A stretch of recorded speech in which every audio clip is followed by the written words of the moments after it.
Did you ever think you were going to die? Yeah.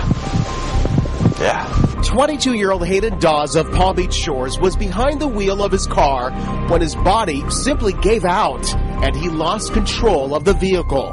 If what led up to the crash didn't kill him, he says the terrifying moments in his crumpled car should have. And I woke up and there was gas leaking in the car. And I thought to myself, this could have killed me. This car could blow up. I've got to get out of here.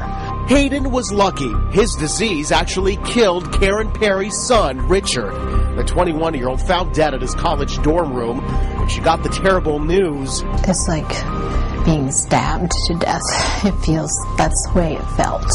And there are many other grieving parents. These are just some of the other men and women who've died because of the same reason.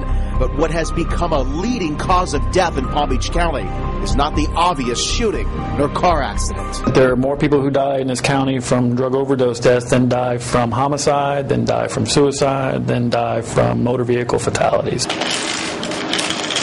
In 2008, 350 people died because of suspected overdoses, up 25% from 2 years ago. Just in our community, one person is losing their life every day. Palm Beach County Sheriff's Detective Gary Martin says a growing number of people are getting hooked on opiates like methadone or OxyContin or the anti-anxiety drug Xanax and then fatally mixing them with alcohol or cocaine. The night of the accident, Hayden was high on Xanax and had been drinking heavily. After he gained consciousness, nothing mattered but the pills. And that thought of I could die in this car went away.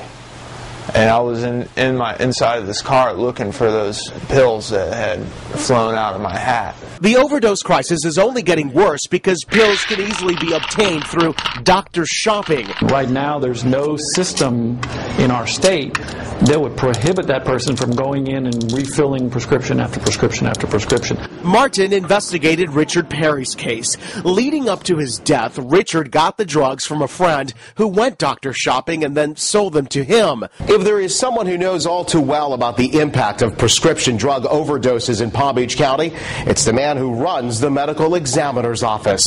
In the first week of 2009, approximately a third of our cases involve people who are suspected drug overdoses. In fact, the chief medical examiner says in a recent 24-hour period, 4 people came through the morgue having died of a suspected overdose, all similar cases. Between the ages of 20 and 50, they're usually white men. Detective Martin believes state lawmakers could put a dent on the crisis by passing a law that would establish a prescription drug monitoring database for doctors. He would be able to go in, type your name in, and see, hey, when is the last time you filled a prescription?